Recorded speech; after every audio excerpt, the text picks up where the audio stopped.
Ici, une œuvre vous est confiée. C'est la continuation de l'œuvre de Jésus-Christ. Une phrase de Père Gaillac. C'est une phrase qu'il a dit hier, qu'il nous dit aujourd'hui, et qu'il nous lègue pour demain. Une œuvre nous est confiée. Et nous, dans la communauté religieuse, nous confions cette œuvre à nos supérieurs. Que nous appelons les supérieurs généraux. Elles sont responsables de l'ensemble des sœurs à travers le monde. La toute première, nous la connaissons déjà un peu, Mère Saint-Jean. Que des choses elle a connues pendant les 20 ans qu'elle était religieuse. Elle a été remplacée par Mère Sainte-Croix, qui elle aussi a vécu toute la période de l'expansion de l'Institut à l'étranger, de différents pays. C'était donc une grande éducatrice au début de sa vie et ensuite une grande administratrice. Succédée par Mère Saint-Félix,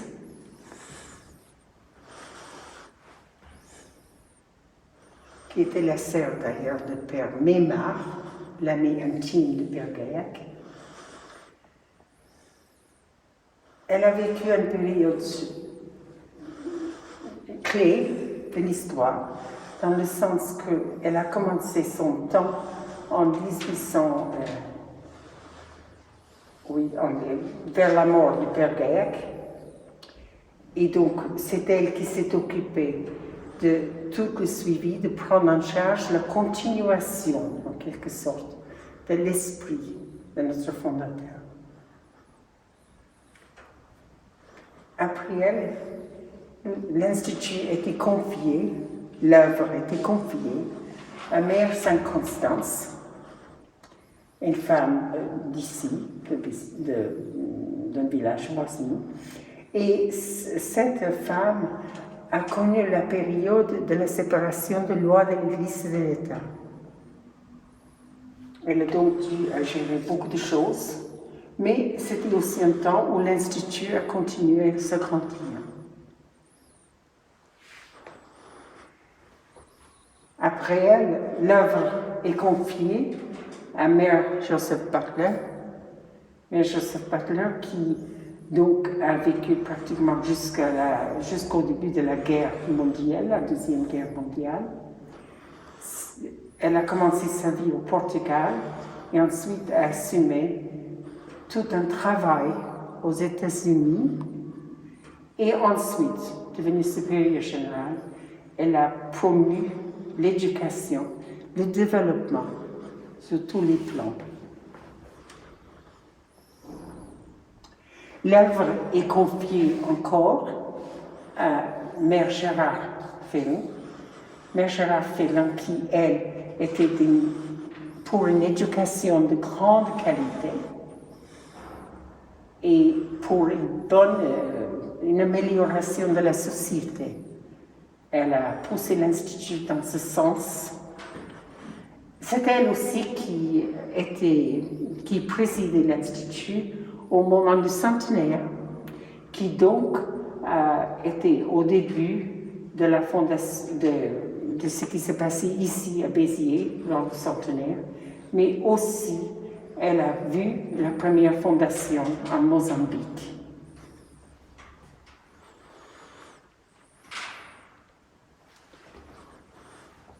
Mais Rita Rawley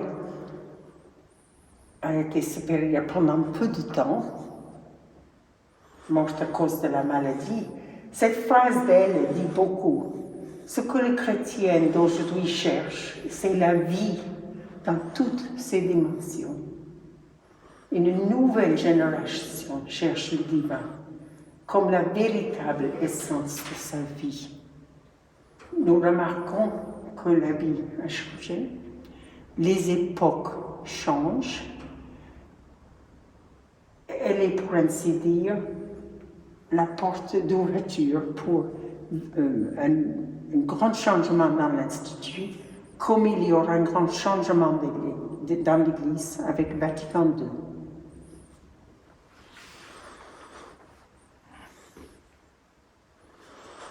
Je crois que toutes nous reconnaissons Mère Marguerite Marie de Portugal. C'est une femme qui donc, a été supérieure générale de 63, du début du concile, jusqu'à 75, donc la première mise en route du concile. Elle a connu et nous a guidés à travers des changements énormes dans l'Église, dans l'Institut aussi. Elle a assuré cette œuvre, cette continuation de l'œuvre pendant 12 années.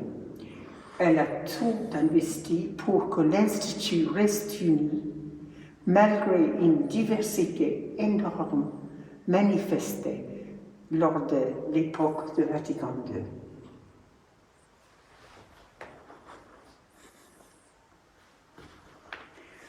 C'est le Brésil, cette fois-ci, qui nous fait signe dans la personne de Sainte-Marie de Lourdes.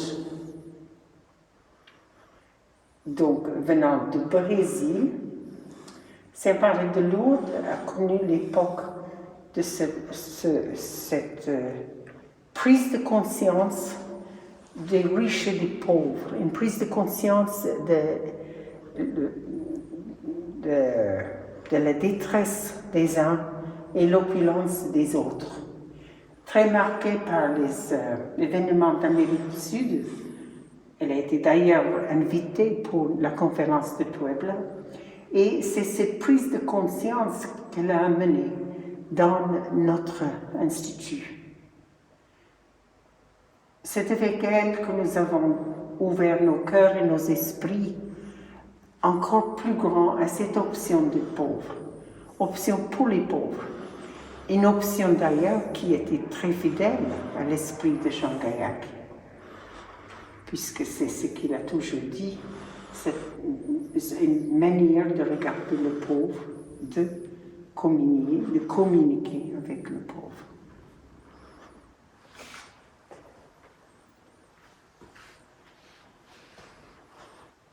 Sœur Mary Milligan nous arrive de la Californie, aux États-Unis. Elle sera supérieure générale en 1980 à 85. Mary était à cette époque charnière où l'Église nous a invités à retourner à nos sources.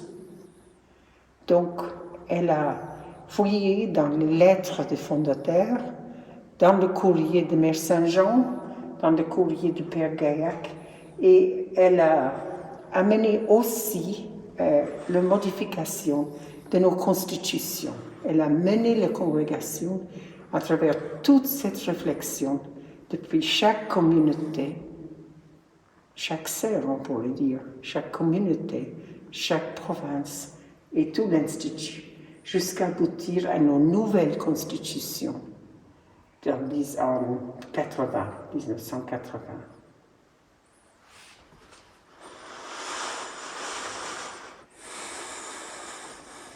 Sœur Patricia a assumé ensuite l'œuvre fidèle dans l'inspiration d'origine.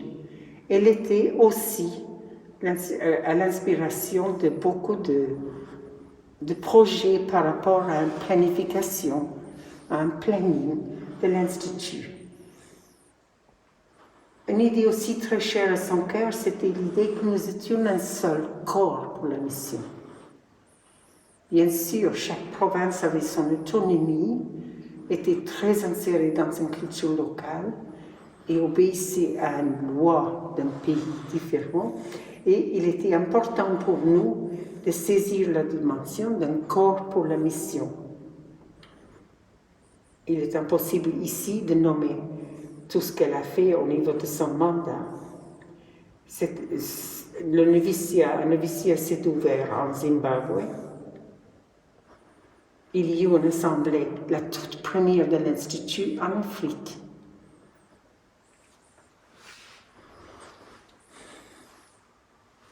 Et puis, beaucoup plus proche de nous, en géographie, Sir Catherine Dolan, une Anglaise, qui assumait la responsabilité de l'œuvre pendant ces années. Et elle, Catherine, elle nous a toujours rappelé la dimension de la communauté. Nous sommes des êtres de relation. Et ce qui est important, c'est justement la réciprocité des relations. Donc, dans nos structures, dans nos communautés, dans nos provinces, nous avons réfléchi à cette dimension de communauté. L'esprit aussi de cela, la nécessité de relations, bien sûr, se reproduit dans toutes nos collaborations. Collaboration qui a eu lieu en Afrique, collaboration qui a eu lieu. Nous étions aussi dans l'époque où l'Église s'est réveillée à suivre vraiment la question de la mondialisation, à voir les conséquences de cela et comment pouvions-nous prendre notre part de responsabilité dans cette évolution de société. C'est elle aussi, évidemment, qui a été supérieure générale au moment de célébration de 150 ans de la congrégation et de 200 ans de Père Gaillac. Nous leur disons merci à chacune d'elles pour avoir fait ce service à l'Institut, un service du gouvernement, au service justement de l'œuvre qui est confiée, qui est en fait l'œuvre de Jésus-Christ, qui est en fait le désir de Jésus-Christ pour le monde et pour les hommes et les femmes de notre temps.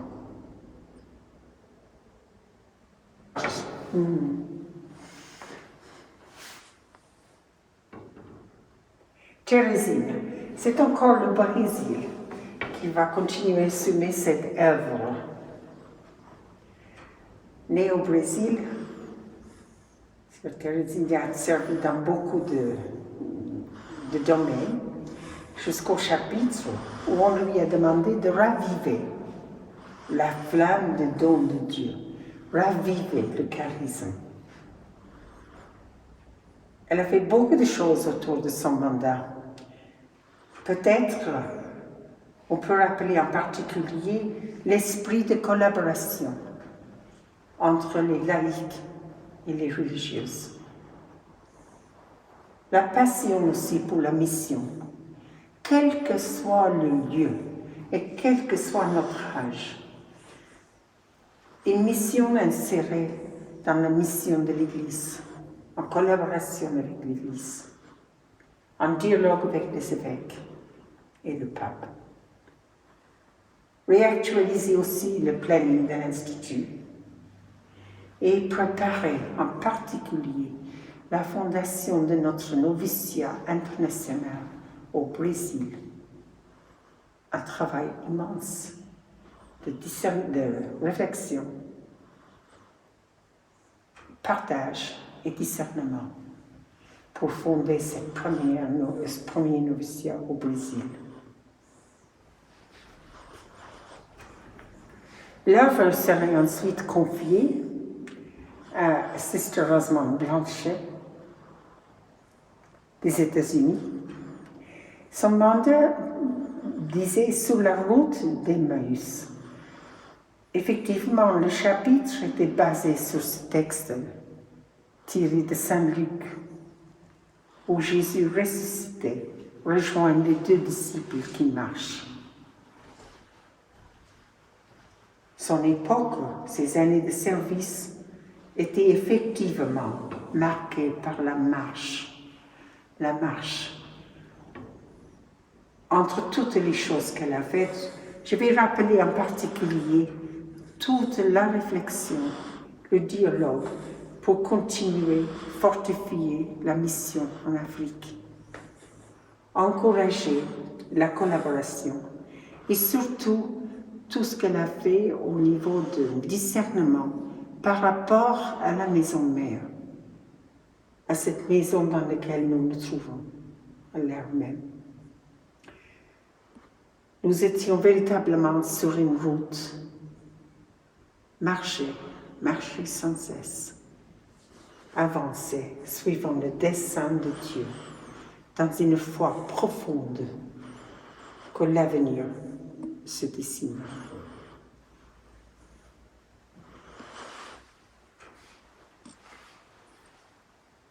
Et Margaret n'a pas encore trouvé vraiment le cadre, parce qu'elle a été nommée au dernier chapitre général, Margaret d'Irlande, qui assume une autre dimension de l'œuvre. Son mandat consiste aussi à nous mettre un peu notre cœur en lien, en communion avec le cœur, le rêve de Dieu pour le monde, pour donner la vie. Marcher vraiment dans la suite de Jésus-Christ. Entendre les battements du cœur du monde, comme on entend les battements du cœur. Nous la remercions pour déjà une année de service et surtout nous lui souhaitons encore une bonne route dans ce cheminement et dans ce service. C'est un grand remerciement pour chaque personne qui a porté ces missions.